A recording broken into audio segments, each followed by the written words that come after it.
Bonjour et bienvenue à notre webinaire Femmes, Paix, Sécurité, comment l'appliquer au Canada. Je m'appelle Katrina Leclerc, je suis présidente du réseau Femmes, Paix, Sécurité au Canada et je vous appelle aujourd'hui du traité 1 dans le centre du Canada qui est au Manitoba.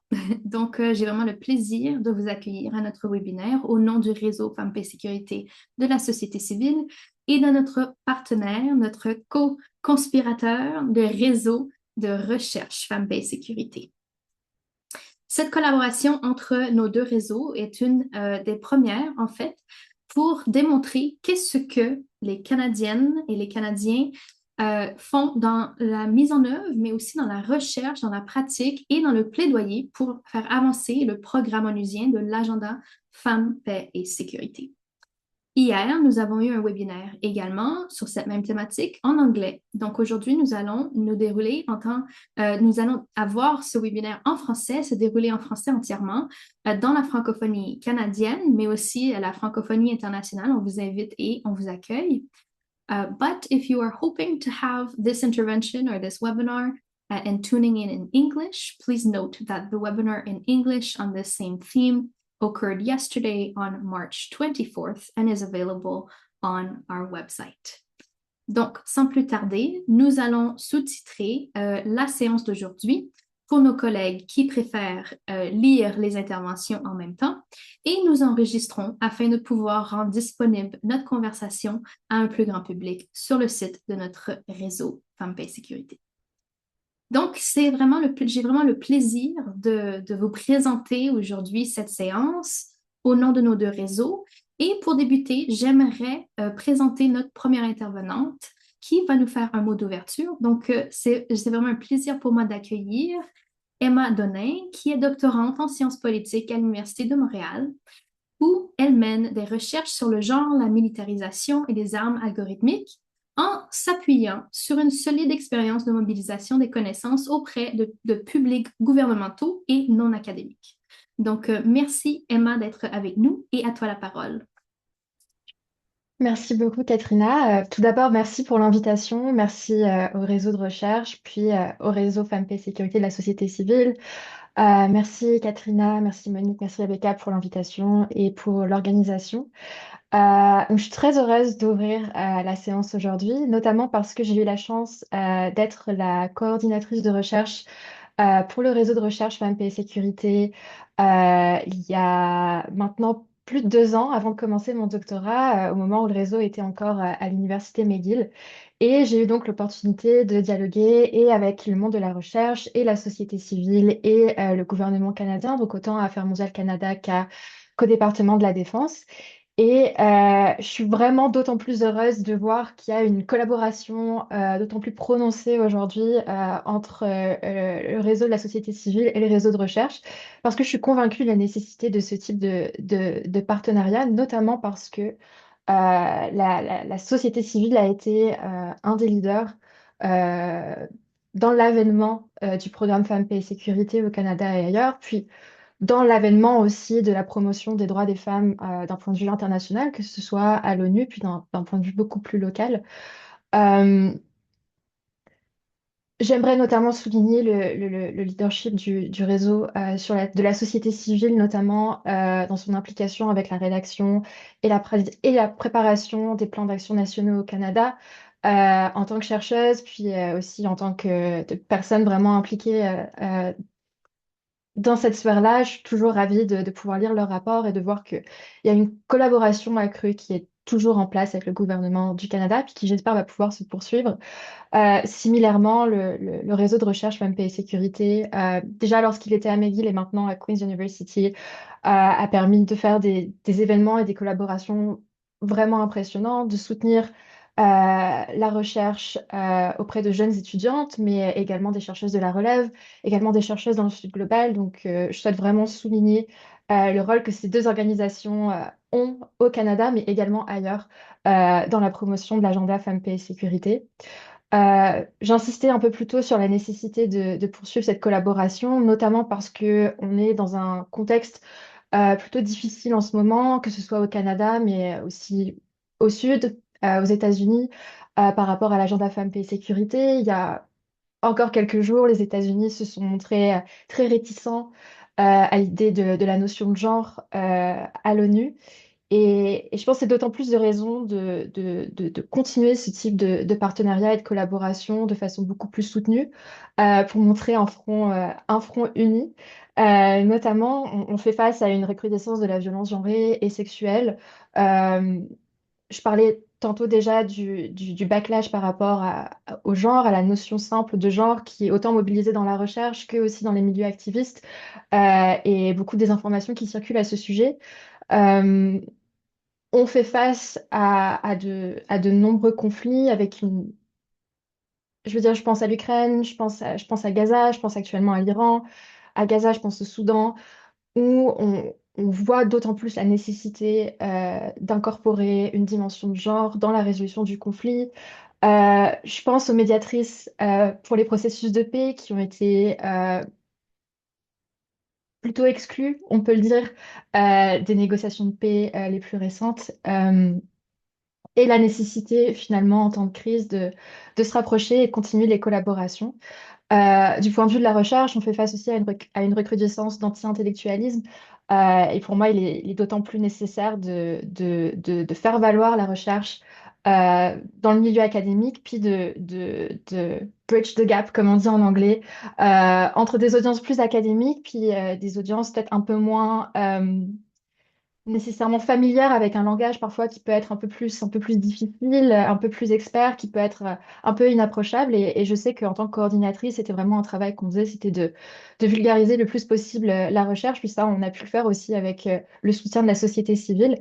Et puis finalement, autant dans la recherche que pour les organisations de la société civile, il y a une baisse considérable de fonds gouvernementaux dédiés aux droits des femmes, puis de façon plus générale euh, aux droits humains. Et je pense que c'est une des problématiques qui était déjà présente par le passé, mais qu'il est temps d'adresser du point de vue du Canada, mais aussi entre diverses collaborations avec différents pays et différentes régions du monde.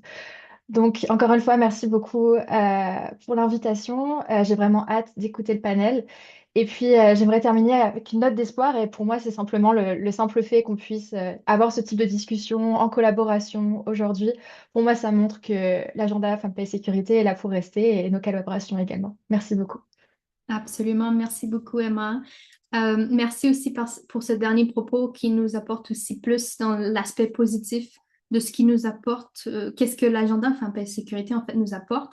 On parle souvent, surtout récemment, des lacunes où est-ce qu'on n'a pas été capable d'accomplir X, Y ou certains objectifs que nous avons eus, qui ont été fixés, surtout depuis l'année 2000. Mais il faut aussi parfois s'asseoir et garder en tête qu'on a quand même fait beaucoup de progrès.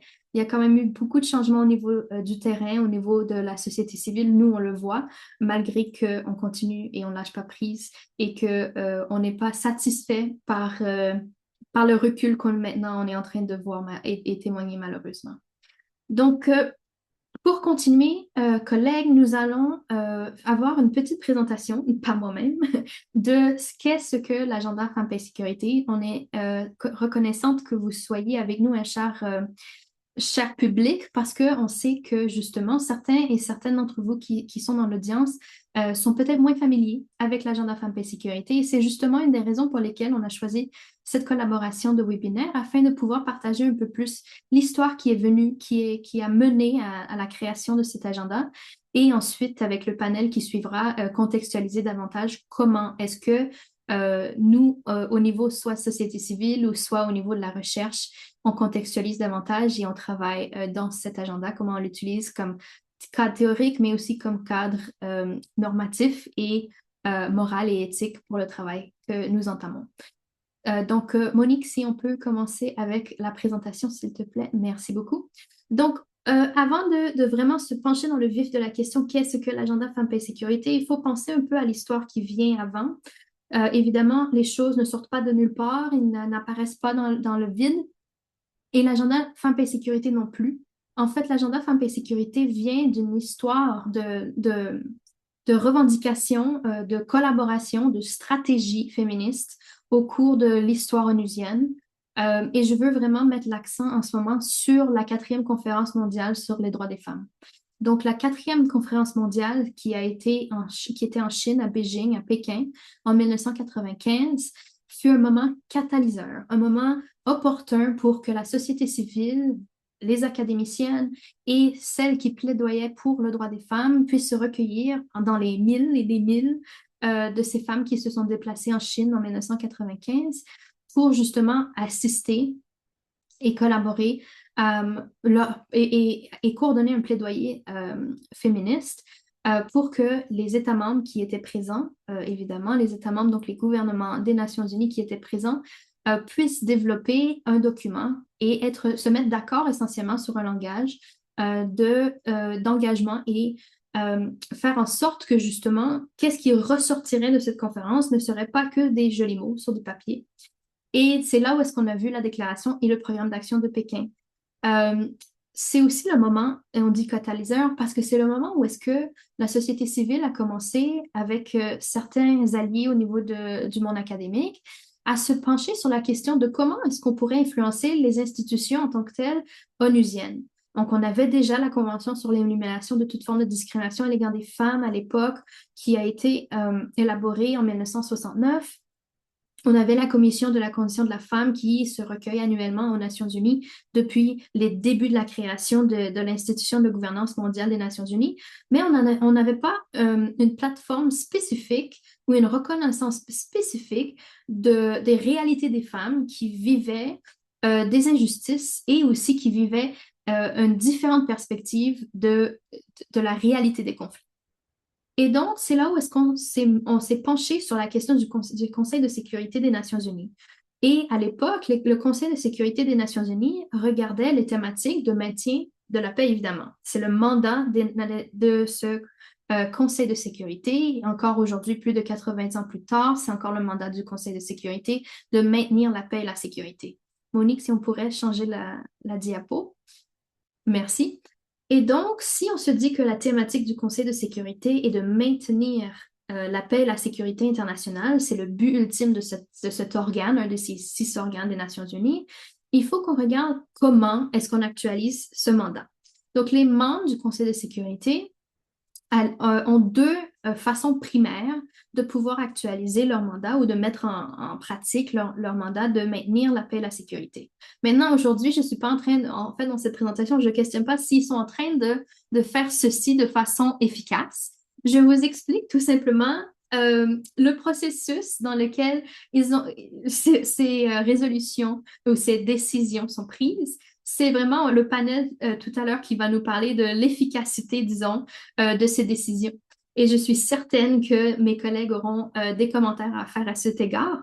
Mais si on vraiment se penche sur la question des décisions et des actions qui peuvent être prises par le Conseil de sécurité, le Conseil de sécurité fait ceci avec 2 sortes de résolutions. Des décisions, on appelle ça des résolutions. Il y a des résolutions qui sont plutôt par rapport à résoudre des conflits géographiques ou qui sont temporelles. Donc, par exemple, la crise en Syrie. On déploie, par exemple, une mission où on envoie pendant X années une mission de paix dans un pays pour essayer d'apporter une stabilité dans le pays ou pour répondre à une crise émergente. Donc, vraiment des résolutions qui ont des raisons géographiques ou temporelles. Mais l'autre sorte de résolution, disons, le type de résolution, c'est où est-ce qu'on voit les résolutions thématiques. Donc, c'est un thème qui est transfrontalier, qui n'est pas temporel, qui vise pas un conflit spécifique ou une géographie spécifique ou une région spécifique. Vraiment, c'est une thématique transversale. Et c'est là où est-ce qu'on trouve l'agenda Femmes, Paix et Sécurité. Parce qu'il y a plusieurs résolutions qui sont développées, négociées et ensuite adoptées au Conseil de sécurité qui ont une thématique similaire et qui s'ajoutent à ce qu'on appelle le programme ou l'agenda de cette thématique. Donc, entre autres, la thématique Femmes, Paix et Sécurité qui est venue à cause de la mobilisation de ces mille et mille de femmes, ces milliers de femmes qui étaient à Pékin en 1995 et que depuis 1995 et même avant, mobilisent et ont mobilisé stratégiquement les membres du Conseil de sécurité pour développer une résolution qui touchait la question des perspectives et des réalités des femmes face aux conflits armés et non armés, mais aussi le rôle positif et d'agentivité qu'on pourrait donner à la femme dans une perspective de réponse et de prévention de conflits. Et donc, il faut garder en tête que l'histoire Femmes, Paix, Sécurité, même avant l'adoption de la résolution initiale, la numéro 1325, la 1325e résolution, vient vraiment de ces femmes qui ont été principalement affectées par des conflits violents, qui, elles, vivaient et ont travaillé pour reconstruire leur communauté et qui ont été affectées, principalement des femmes du Sud global, par ces violences qui étaient injustes, mais aussi vécues d'une différente dynamique en vertu de leur origine de genre. Donc, si on regarde l'agenda Femmes, Paix, Sécurité, qui a été adopté au mois d'octobre, le 31 octobre 2000, sous la présidence de la Namibie, il y a 4 piliers, les piliers qui ont été élaborés comme étant les priorités de l'agenda Femmes, Paix, Sécurité, la façon dont on conceptualise cet agenda thématique. Le premier pilier est celui de la participation. Ensuite, le pilier de la prévention, le pilier de la protection et le pilier du secours et relèvement. Ce qui est important à savoir dans ces piliers, c'est qu'il y a de différents aspects, mais qui sont touchés et qui touchent les conflits, mais on revient toujours à la question de base de comment est-ce que les conflits, que ce soit des conflits armés ou non, affectent les femmes, mais aussi comment est-ce que les femmes contribuent, soit au niveau de la résolution de ces conflits ou au niveau de rebâtir des communautés. Je ne vais pas vous en dire trop parce que justement, notre panel va vous en dire en plus de détails dans la façon dont il contextualise ces 4 piliers et l'agenda Femmes, Paix, Sécurité et le cadre normatif qu'est cet agenda avec les 11 résolutions que vous voyez à l'écran qui sont les 11 résolutions qui font ce programme Femmes, Paix, Sécurité au niveau des Nations Unies qui sont tous des résolutions votées et adoptées par le Conseil de sécurité. Maintenant, si on passe à la prochaine diapositive, Monique, s'il te plaît, on doit regarder avant qu'on passe à la question de politique publique, il faut qu'on parle de justement ces plans d'action nationaux. Donc, quand on a eu l'adoption de l'agenda Femmes, Paix, Sécurité dans ses débuts, dans les premières années, il y a eu évidemment des célébrations de la communauté féministe à travers le monde où est-ce que finalement le Conseil de sécurité reconnaissait que la femme avait un rôle à jouer dans la prévention des conflits, mais aussi dans la reconstruction des communautés, et que ces perspectives genrées étaient distinctes de celles de d'autres communautés. Mais là, la question était comment est-ce qu'on met ces cadres internationaux en pratique? Et le secrétaire général des Nations Unies a décidé de recommander aux États membres, donc les gouvernements, de développer des plans d'action nationaux. Donc, de contextualiser les résolutions internationales au contexte national et de développer des politiques publiques nationales. C'est là qu'on a vu l'émergence des plans d'action nationaux. Dans plusieurs pays, maintenant 115 pays ont des plans d'action nationaux Femmes, Paix, Sécurité, où est-ce qu'ils contextualisent et démontrent leurs différents engagements envers l'agenda Femmes, Paix, Sécurité au niveau national. Donc, nous, au Canada, on a eu 3 plans d'action nationaux qui ont été à des différents niveaux développés avec la société civile et la communauté académicienne, mais le plan d'action national, peu importe, reste un document du gouvernement. Et donc, si on passe à la prochaine diapositive, Monique, s'il te plaît, il faut regarder aussi l'évolution de nos 3 plans d'action nationaux. Ici, je vous montre sur l'écran quelques points qui sont ressortis d'une analyse que le réseau Femmes, Paix, Sécurité de la société civile a effectué l'an dernier, et en fait, il y a 2 ans, lorsque le plan d'action national de la 3e génération a été adopté. Mais il faut garder en tête que le premier plan d'action national est venu sous un gouvernement très conservateur, celui de Stephen Harper, et qui a été élaboré en 2011, adopté en 2011 pour une période de 5 ans et demi. Et puis, ce premier plan d'action national cherchait à ajouter plus de femmes dans les processus des forces armées et policières au Canada. Donc, il regardait principalement la question femmes, paix, sécurité d'une perspective traditionnelle de sécurité. Donc, la question d'avoir plus de femmes dans les missions de paix, par exemple, plus de femmes dans les forces armées, plus de femmes dans les positions importantes dans le monde de la défense, etc. Ensuite, lorsque notre communauté a commencé à fleurir un peu plus davantage au niveau femmes, paix, sécurité, soit société civile et académicienne, on a commencé à pouvoir faire des mobilisations plus accrues et plus coordonnées. Et c'est là où est-ce qu'on a vu le 2e plan d'action nationale qui a eu beaucoup plus de consultations avec la société civile et avec les chercheuses et chercheurs. Donc, le 2e plan d'action nationale, qui est venu dans les premières années d'un gouvernement libéral Trudeau, en 2017, nous a apporté une plus grande panoplie d'enjeux et aussi, très modestement, j'avoue, une perspective plus interne de qu'est-ce qu'est la responsabilité de notre gouvernement fédéral pour la mise en œuvre de l'agenda Femmes et Sécurité. Donc, par exemple, comment est-ce que la crise des femmes autochtones portées disparues et assassinées est un enjeu Femmes, Paix et Sécurité domestique, interne à notre propre pays et quelle est la responsabilité de notre gouvernement à mettre en vigueur et mettre en œuvre l'agenda Femmes, Paix et Sécurité, pas seulement au niveau militaire ou au niveau international dans l'aide féministe internationale, par exemple, mais aussi au niveau domestique et au niveau de notre sécurité publique pour des différentes parties de notre société. Et maintenant, avec notre troisième plan d'action national qui a été développé pendant plusieurs années, en fait, ça a pris longtemps, mais qui a été adopté et mis en vigueur à partir de 2023 jusqu'en 2029. Le troisième plan d'action national, maintenant, met un gros emphase sur la question de la diversité. On va voir dans notre panel dans un instant les opinions peut-être de nos panélistes par rapport à la validité et la mise en œuvre de ce plan, de ce troisième plan. Mais ce qui ressort spécifiquement aussi, c'est non seulement la diversité et la reconnaissance de différents enjeux, par exemple avec les liens avec la cybersécurité ou avec d'autres agendas thématiques comme les jeunes, la jeunesse, la paix, la sécurité, etc. Mais c'est aussi le fait que il y a d'autant plus de différents départements gouvernementaux qui ont signé le plan d'action national avec Affaires mondiales Canada et qui ont eux-mêmes développé des plans d'action départementaux pour démontrer comment ils allaient contextualiser le plan d'action dans leur mandat spécifique à leur ministère. Et ça, on est un des seuls pays dans lequel cette approche de contextualisation de politique publique a été faite de cette façon. Et on est encore en train de voir si ça a été efficace ou si c'est efficace, mais c'est quand même un aspect pour essayer de contextualiser davantage l'agenda Femmes, Paix et Sécurité au niveau des politiques publiques. Bon, vous m'avez entendu pendant assez de temps. Donc, ce que je vais faire, c'est que je vais inviter mes panélistes, mes chers panélistes à allumer leur vidéo et à se joindre à moi pour cette prochaine section de notre conversation ici aujourd'hui. J'ai vraiment le plaisir d'accueillir 4 femmes distinguées au niveau Femmes, Paix et Sécurité qui travaillent d'arrache-pied, soit au niveau de recherche, soit au niveau de la pratique et même au niveau du plaidoyer politique. Donc, j'ai Emma Liman qui est avec moi, qui est doctorante en sciences politiques à l'Université de Montréal, où elle analyse le rôle du féminisme dans la politique étrangère canadienne et dans un contexte de recomposition de l'ordre libéral international. Merci beaucoup, Emma, d'être avec nous.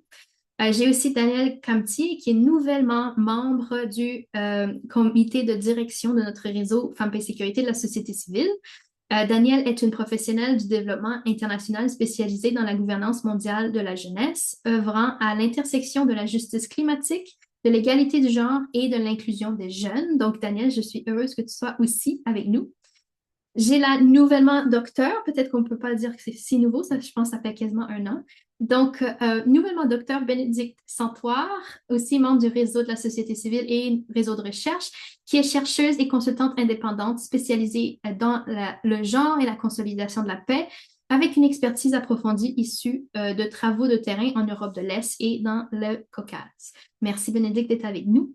Et la dernière, et certainement non la moindre, j'ai Shane Wong qui est avec nous, aussi nouvelle membre du comité de direction de notre réseau de la société civile. Shane est doctorante en études sur la paix et les conflits à l'Université du Manitoba, à quelques kilomètres d'où je suis située. Et elle fait des recherches portant sur les intersections entre le genre, l'immigration forcée et les programmes Femmes, Paix, Sécurité et Jeunesse, Paix, Sécurité, ainsi que sur l'inclusion des jeunes dans les processus décisionnels formels. Donc, avant de vraiment plonger dans les questions, comme je l'ai dit, je vais commencer avec une question. Ensuite, vous allez pouvoir chacune d'entre vous y répondre. Ensuite, on passera aux prochaines questions.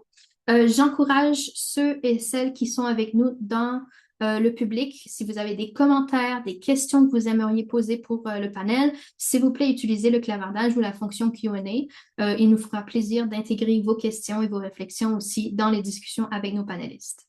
Donc, sans plus tarder, mesdames, ma première question est la suivante. Comment est-ce que le programme Femmes, Paix et Sécurité se connecte-t-il à votre travail professionnel, vos recherches peut-être ou votre engagement? par quel point d'entrée avez-vous commencé à travailler sur ce programme? Comment est-ce que vous en êtes rendu là? Et comment est-ce que vous voyez cette influence sur les enjeux de paix et de sécurité aujourd'hui? Donc, je pense que je vais commencer avec Bénédicte. Ensuite, je vais passer la parole à Daniel et on continuera comme ça. Merci Katrina pour l'invitation. Bonjour tout le monde. Donc, intéressante question. Moi, c'est sûr que mon point d'entrée dans tout ce qui est agenda femmes, paix et sécurité, c'est à travers la recherche. Moi, mes travaux de recherche, de manière générale, se situent dans les approches féministes en relations internationales, plus particulièrement dans les études féministes de la sécurité. Donc, je m'intéresse aussi beaucoup aux questions des normes, des politiques étrangères féministes, puis tout ce qui est militarisme et antimilitarisme. Euh, Souvent, on pose cette question-là, comment j'en suis arrivée à faire ce que je fais. Je dirais que c'est vraiment un coup de cœur professionnel que j'ai eu sur les questions de genre, paix et sécurité quand j'étais à la maîtrise. Donc, quand je suis tombée sur cette littérature-là, j'ai décidé de faire un mémoire de recherche là-dessus.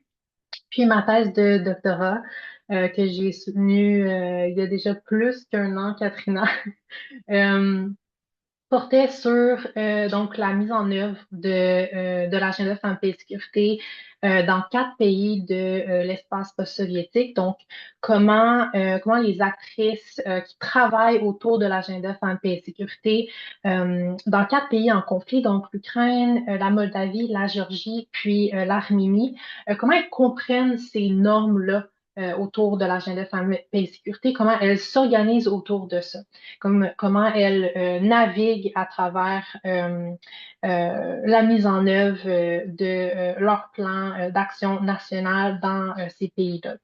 Puis, de manière plus générale aussi, j'examine toute la mouvance autour de l'agenda Femmes et Sécurité comme un vaste cadre normatif en relations internationales, puis sa vulnérabilité aussi dans les dernières années à être instrumentalisée. Donc, l'instrumentalisation plus géopolitique, toutes les backlash autour de l'agenda Femmes et Sécurité, puis la militarisation aussi dans la mise en œuvre de cet agenda-là. Sinon, dans ma pratique professionnelle, j'ai beaucoup travaillé sur le désarmement, plus spécifiquement dans le déminage humanitaire. Donc, dans ce domaine-là, évidemment, il y a énormément de liens à faire avec l'agenda santé et sécurité, plus particulièrement, en fait, dans tous les piliers de l'agenda là, que tu as présenté aujourd'hui, mais plus en termes de participation et protection. Puis, Relief and Recovery, désolée, ça m'échappe en français. Recours et rétablissement. Secours et Euh, relèvement. Recours et relèvement, je dis jamais ça en français. Mais c'est ça, j'ai remarqué aussi ces 2 domaines qui convergent tellement, mais qui dialoguent pas assez souvent. Donc, ça, dans mon travail, j'essaie de faire ça. Après, même si mon point d'entrée a été la recherche, c'est la dimension plus politique, plus policy qui m'a interpellée. Puis quand j'ai commencé à faire de la consultance, puis aussi à m'impliquer dans le réseau, justement, il y a plusieurs années déjà, j'ai remarqué un écart profond entre la pratique, le plaidoyer politique, puis la recherche académique. Donc ça, c'est quelque chose que j'observe dans mon travail puis que je pense vraiment souvent, là, comme le manque de dialogue puis de transfert de connaissances entre ces sphères-là. Donc, c'est sûr que je suis plus dans la pratique depuis la fin de mon doctorat, mais je garde quand même un pied dans l'académie. Puis, j'essaie toujours de faire ce pont-là, justement, ce transfert de connaissances-là entre ces différentes sphères. Donc, bref, pour moi, l'agenda Femmes et Sécurité, c'est plein de choses. C'est comme ma boussole, c'est mon cadre d'analyse en tout temps. Merci beaucoup, Béné. Et j'en reviens pas que ça fait déjà plus qu'un an. Daniel, à toi, s'il te plaît, comment est-ce que le programme Femmes et Sécurité se connecte à ton travail? Merci. OK. Merci, Katrina. Salut tout le monde. Euh, donc, mon point d'entrée dans le programme Femmes, Paix et Sécurité, je dirais, n'a pas toujours été théorique. Ça n'a pas du tout été théorique. C'était plus sur le terrain. C'est ce qui m'a d'ailleurs amené à poursuivre un master en gestion de l'action humanitaire et du développement international à l'Université Laval. Euh, Tantôt dans ta présentation, Katrina, tu parlais de la résolution 1325, qui est en quelque sorte le premier texte historique reconnaissant le rôle crucial des femmes dans la prévention des conflits et la consolidation de la paix et la sécurité.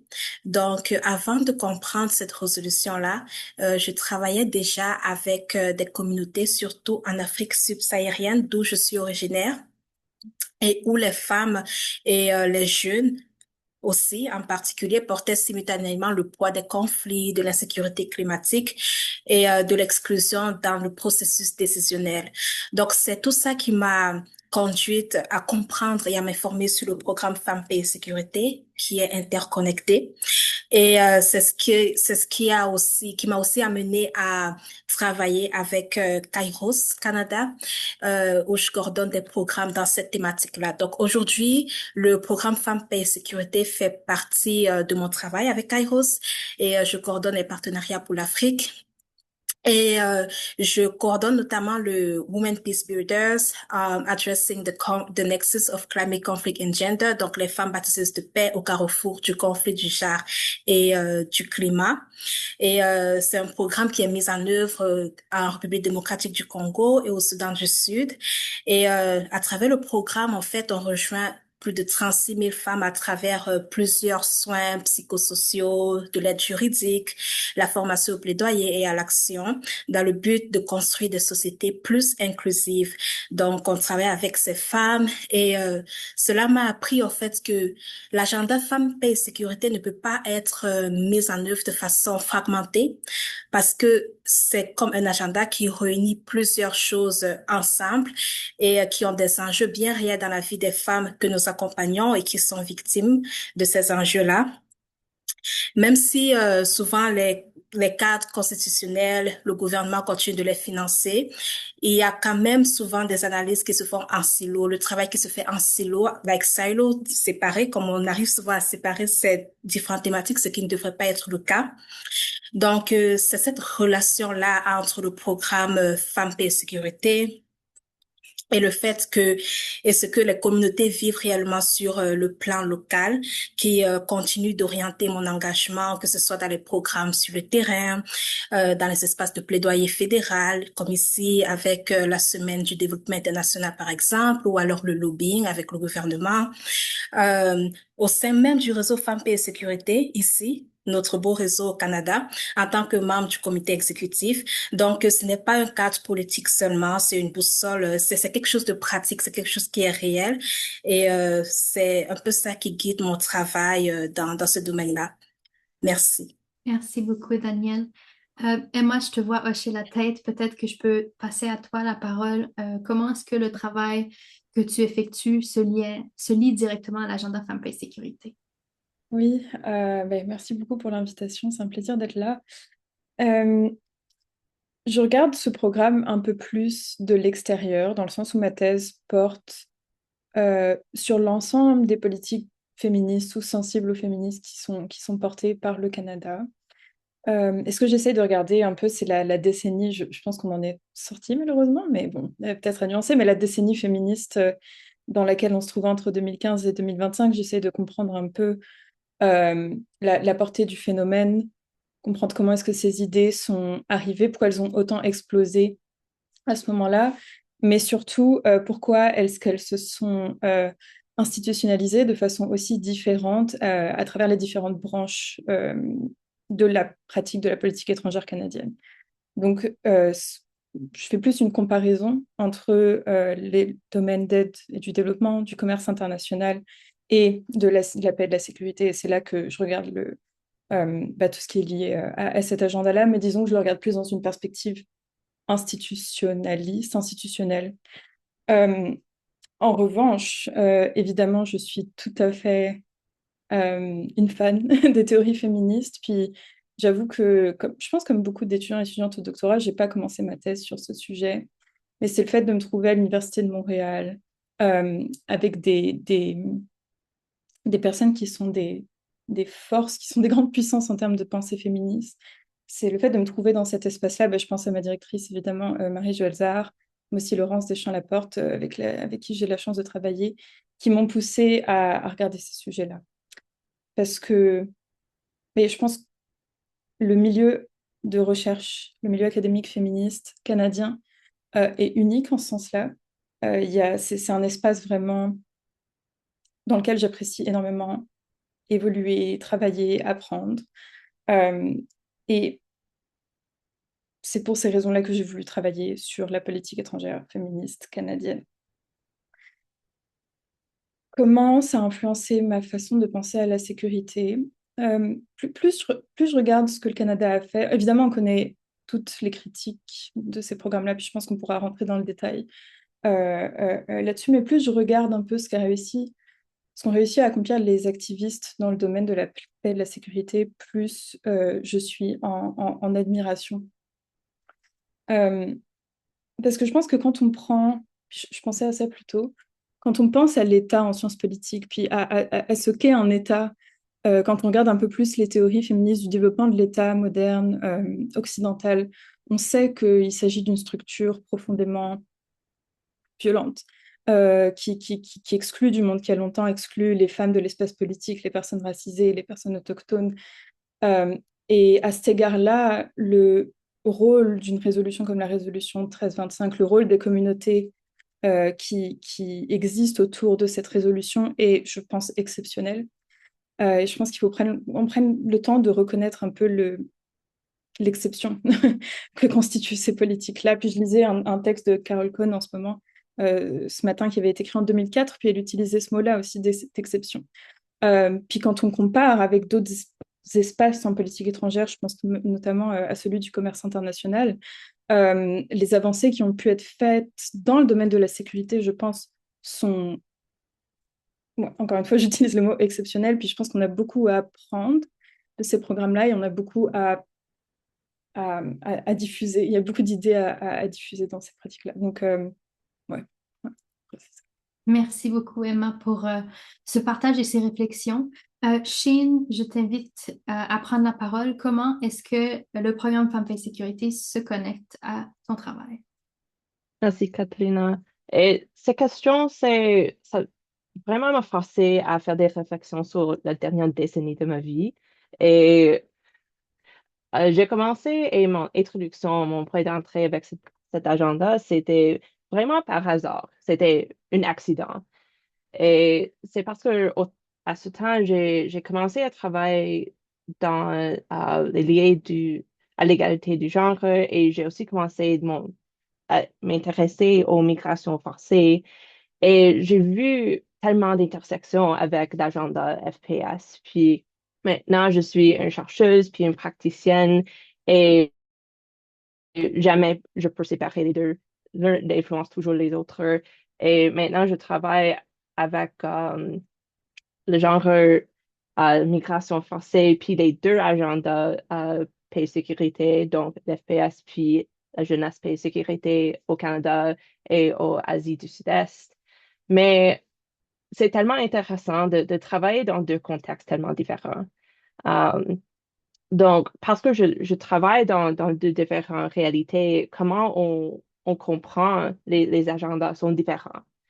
Donc, pour moi, quand j'ai commencé mes recherches et aussi mon travail sur ce terrain, j'ai j'ai fait face à une question qui est très importante et qui est vraiment au cœur de mon travail aujourd'hui. C'est qu'est-ce qu'on fait quand on a eu un contexte et un environnement qui n'a pas d'intérêt ou capacité politique de, d'avoir une implémentation de ces agendas. Et ça, c'est une réalité parce que surtout mon travail en Asie du Sud-Est, ça arrive dans la Birmanie. Et si on pense en Birmanie, c'est un conflit actif, c'est aussi un génocide actif. Et on n'a pas de possibilité de comprendre l'agenda comme on comprend ici au Canada, mais aussi dans les autres contextes autour du monde. Donc, c'est vraiment un environnement spécial Mais j'ai aussi, durant mon travail, j'ai trouvé ce sujet de localisation tellement important parce que c'est tellement important quand je pense au Birmanie. Parce que quand on pense en localisation, c'est comment est-ce qu'on prend un agenda global comme FPS, comme GPS, et on l'a mis dans un contexte qui...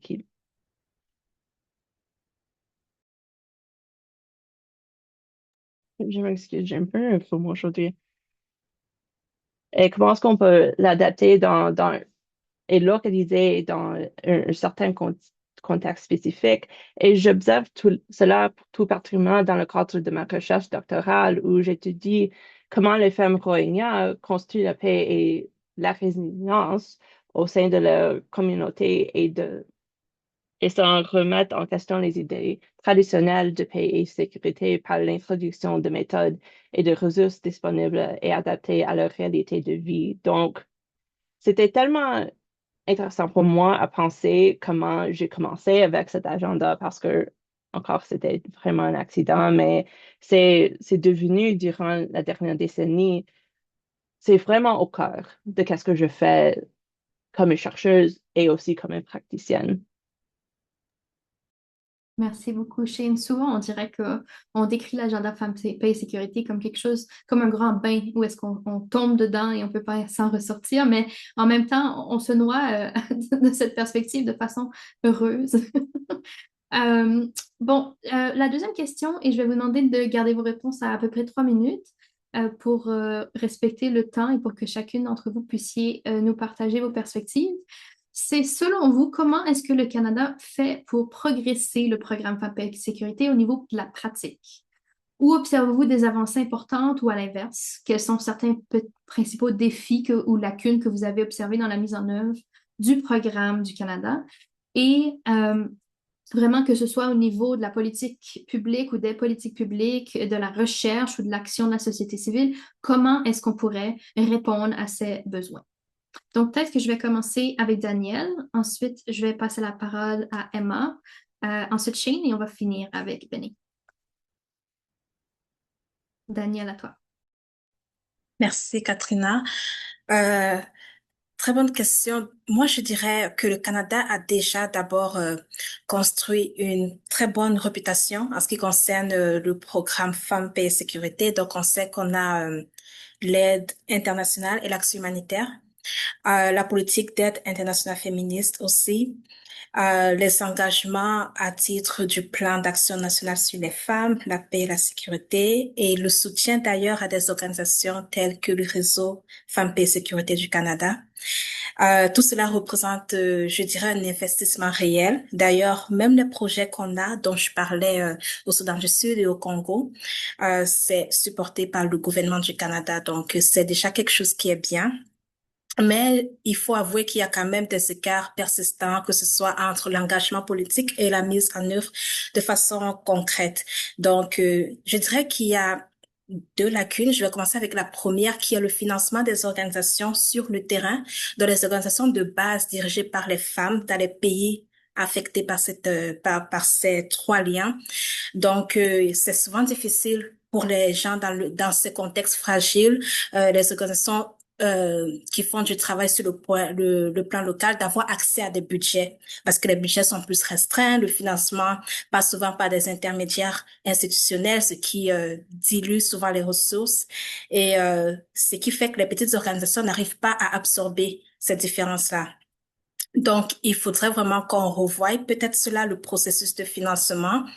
Et également, je dirais que on veut soutenir le Canada, on dit qu'on veut soutenir ce programme, mais il y a souvent des sorties qui sont un peu contradictoires. Par exemple, si je parle de la politique domestique et la politique étrangère. Donc, si je prends l'exemple de l'annonce qui a été faite au G20 en novembre 2025, selon laquelle le Canada ne se considère plus explicitement lié à une politique étrangère féministe, cela est un peu contradictoire par rapport à ce qu'on veut faire. Donc ça serait aussi une autre lacune. Donc, ce que j'observe, comme avancée réelle, c'est le réseau Femmes, Paix et Sécurité en lui-même et le réseau de recherche. Moi, je trouve que ce sont de très bonnes avancées. Ce sont des espaces structurés qui relient la recherche, la société civile et les politiques publiques. Donc, c'est précieux, c'est rare, mais c'est quelque chose qui est bien et qui existe bien, bien évidemment. Et aussi le fait qu'il y ait des organisations comme Kairos. J'ai assisté à des tables rondes avec Bénédicte où elle parlait aussi des résultats du programme FIAP. Donc, je trouve que c'est quelque chose qui est bien et c'est le type de pont dont on a besoin en ce moment entre le programme Femmes, Paix et Sécurité et aussi les réalités du genre comment est-ce qu'on peut les lier en fait pour transformer cet agenda-là. Donc, c'est pas mal ça de ma part. Merci. Merci beaucoup, Daniel. Emma, en 3 minutes. Ouais, rapidement. Euh, mais je pense que la raison pour laquelle tout ce qui se passe autour de l'agenda 1325 est, je pense, exceptionnel, c'est parce que l'action s'est faite là où le pouvoir se situait, à savoir au Conseil de sécurité. Et je pense que cette stratégie-là a le mérite il faut qu'on la regarde, puis je pense qu'il faut continuer à la mettre en œuvre. Mais je ne sais pas si dans le contexte actuel, ça va être possible, dans la mesure où on parle beaucoup de financement féministe en ce moment. Le financement, c'est le cœur de toutes ces actions-là, mais on sait que le département Affaires mondiales est en coupe budgétaire. En fait, l'intégralité du gouvernement est en train de traverser des coupes budgétaires. Donc, dans le futur proche, on va faire avec moins. Mais je pense un des éléments qui distinguait vraiment le Canada sur ce plan-là, c'était évidemment le bureau de l'ambassadrice Jackie O'Neill. Le fait d'avoir des personnes dont la responsabilité, dont le métier est de penser à ces idées-là et de faire des liens entre les différentes communautés de pratique académiques, la société civile, mais aussi de parler à tous les départements. Tu en parlais plus tôt, Katrina. Ça, c'était unique et je ne pense pas qu'il y ait un autre État dans le monde qui ait eu un poste similaire. Puis, à ma connaissance, le mandat n'a pas été renouvelé. Donc ça, c'est bien dommage. Mais je pense que ce serait peut-être un des moyens de continuer à faire fonctionner ce programme-là, parce que sans force humaine, ça ne peut pas fonctionner. Merci, Emma. Et justement, sur la question de l'ambassadrice Femmes, Paix et Sécurité, si on a bien compris, le mandat n'est pas été complètement enlevé, mais il n'y a pas une nouvelle personne qui a été nommée. Donc, c'est un peu ambigu et c'est pas encore très concret. Nous, au niveau de la société civile, on a déjà envoyé 3 lettres signées par nos membres au Premier ministre et au ministre ou à la ministre des Affaires étrangères, et on continue de faire du plaidoyer pour essayer de s'assurer qu'il y ait quelqu'un qui soit nommé et que ce mandat continue, ce beau mandat que nous aussi on est d'accord qui est fondamental. Shane, à ton tour. Merci. Je veux garder mes points courts. Donc, quelque chose qui est tellement intéressant de travailler dans l'Asie et le Pacifique, c'est qu'on supporte beaucoup les programmes là-bas. Donc, quand j'étais les Philippines pour une conférence, il y avait tellement de femmes. Ça, c'est un exemple du Banque Samoro qui on me parlait, qui était tellement hâte de me parler à propos de comment Canada c'est en train de supporter le processus de paix, mais aussi de supporter les femmes et l'égalité de genre dans la région. Et je pense que le travail que Canada mène actuellement en Asie et dans le Pacifique, ça c'est seulement un exemple qu'on a, et revêt une importance capitale et l'intégration de cadres tels que FPS dans ses activités, ainsi que l'adoption d'une approche tenant compte des questions de genre, c'est des vrais succès pour le Canada quand on regarde aux régions et comment on supporte les régions. Mais parce que je travaille dans l'agenda JPS, donc Jeunesse et Sécurité, un des succès, c'est qu'avec le troisième PAN, on avait l'inclusion de l'agenda JPS, on avait l'inclusion des jeunes dans notre PAN, mais aussi dans les différents départements, on l'inclut dans le plan comme euh, mais on a aussi des lacunes avec certains plans de les départements. Par exemple, tous les départements des communautés autochtones, on n'a pas de mention de les jeunes. Donc, ça, c'est une lacune pour les jeunes femmes autochtones, mais aussi les jeunes LGBTQ+.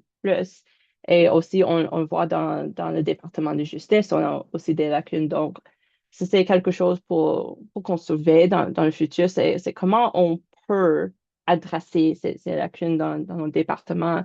Mais mon dernier point que j'ai, c'est pas seulement quelque chose pour le Canada ou pour le gouvernement, c'est pour toutes les organisations, tous les États, pour tous les universitaires autour du monde. C'est la question que j'ai dit dans notre première partie, c'est comment est-ce qu'on peut avoir l'application de les agendas de paix et sécurité dans les contextes où on n'a pas d'intérêt politique, on n'a pas la capacité politique ou sociaux pour les adopter, mais aussi comment est-ce qu'on peut utiliser les agendas de paix et sécurité pour supporter les communautés qui sont en contexte de migration forcée.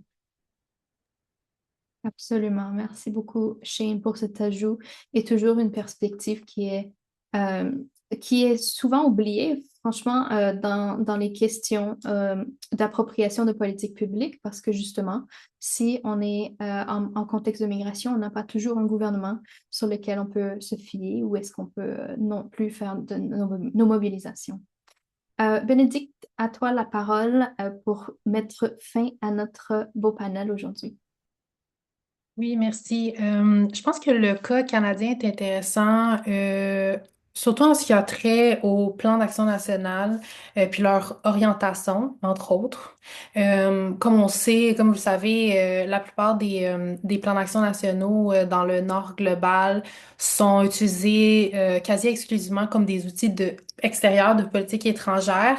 Puis il manque vraiment beaucoup de réflexivité nationale. Donc à ce niveau-là, je pense que le Canada s'est démarqué en faisant justement une auto-réflexion. Puis je pense que cette auto-réflexion-là a été rendue possible grâce au dialogue constant avec la société civile, facilité par le réseau justement, mais aussi par Jackie. Donc pour ça que son rôle était aussi important. Donc, comme Daniel l'a mentionné, je viens de terminer un mandat sur la FIAP, donc la politique d'aide internationale féministe du Canada. Donc, je réfléchis à toutes ces questions-là. Puis, bien que c'est deux choses différentes, mais liées, mes remarques quand même sont les mêmes que vis-à-vis de l'agenda Femmes, Paix et Sécurité. En fait, en termes de bons coups, je pense qu'il y en a plusieurs, puis je pense qu'il faut les souligner, notamment comment le Canada a été un porte-voix, je sais pas si ça se dit en français, un porte-voix pour les questions de genre, puis les questions femmes, paix et sécurité dans les espaces multilatéraux qu'on sait que dans les dernières années sont vraiment chauds, sont vraiment marqués par toutes sortes de backlash.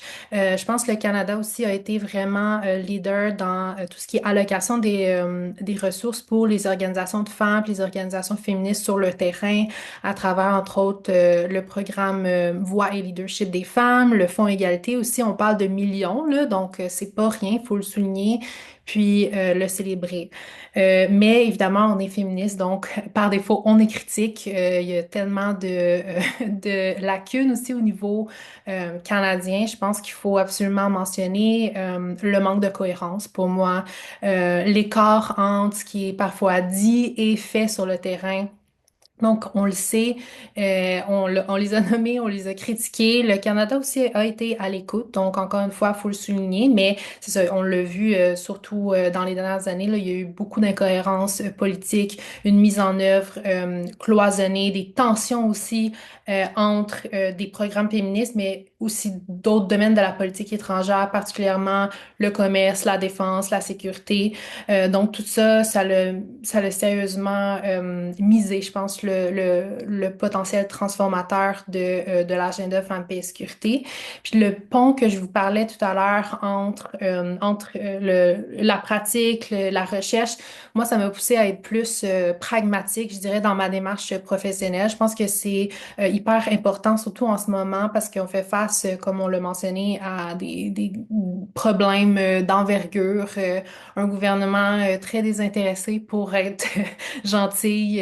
On reçoit toutes sortes de messages contradictoires. concernant les initiatives féministes, autant la FIAP que l'agenda Femmes, Paix et Sécurité. On voit des coupures vraiment massives, puis une réorientation vers de ces ressources-là vers la défense puis le commerce. Donc, ça porte à penser qu'il y a peut-être une remise en question des engagements canadiens de longue date vis-à-vis ces politiques-là. Donc, je pense qu'il y a il y a des gros défis, des signaux d'alerte en ce moment qu'il faut porter attention. Mais c'est en étant justement ensemble puis en travaillant en réseau, pas en silo justement, mais en faisant des ponts constamment en différentes sphères de la recherche, de la pratique, euh, du plaidoyer, que je pense qu'on peut mieux adresser ces défis-là. Absolument, complètement d'accord avec toi. Et un de ces premiers ponts, on espère, c'est justement cette collaboration plus étroite qu'on est en train de développer et qui nous voit, qui porte fruit même aujourd'hui entre nos deux réseaux de recherche et de la société civile. Merci à vous quatre, mesdames, pour vos propos, vos partages. Vraiment, c'est un plaisir de pouvoir vous écouter toutes les quatre et de voir aussi l'excellent travail que vous faites, soit au niveau de la pratique, soit au niveau de la recherche, et de pouvoir travailler avec chacune d'entre vous de différentes façons. Maintenant, on tire à notre fin, chers collègues. J'aimerais et j'ai le plaisir d'accueillir pour un mot de clôture la co-directrice du réseau de recherche, Rebecca Thiessen, qui est professeure à l'École de développement international et mondialisation de l'Université d'Ottawa et qui est co-directrice, comme je l'ai dit, du réseau de recherche Femmes, Paix et Sécurité. Donc, merci beaucoup, Rebecca, pour cette collaboration. Et aussi, à toi la parole pour un mot de clôture. Oui, ce webinaire a été excellent. Merci aux panélistes et pour leurs commentaires très instructifs. Emma, Danielle, Bénédicte, Shane, c'est formidable de découvrir vos excellents travaux de recherche et de vous entendre partager vos connaissances avec nous aujourd'hui. Vous avez apporté des éclairages intéressants sur les politiques féministes, les politiques domestiques et étrangères. Ça, c'était très intéressant. En tant que co-directrice du réseau de recherche Femmes, Paix et Sécurité, je tiens tout d'abord à remercier les panélistes et Katrina et votre réseau WPSNC pour votre excellent travail et la collaboration avec nous. À la prochaine et continuons cette conversation importante. Merci. Katrina, avez-vous autre chose à ajouter? Juste un grand remerciement également de notre part du réseau de la société civile. Merci beaucoup, Rebecca. Merci à chacune, on n'était que des femmes ici, mais merci à vous toutes d'avoir été des nôtres. Merci aussi à notre public, notre cher public, d'avoir été avec nous. Et n'hésitez pas aussi d'explorer nos sites web où nous partagerons le lien vers ce webinaire et celui en anglais qui s'est déroulé hier. Merci énormément à tout le monde. Merci aussi à Monique à la technique, qui est notre coordonnatrice de notre réseau de la société civile. Et à la prochaine.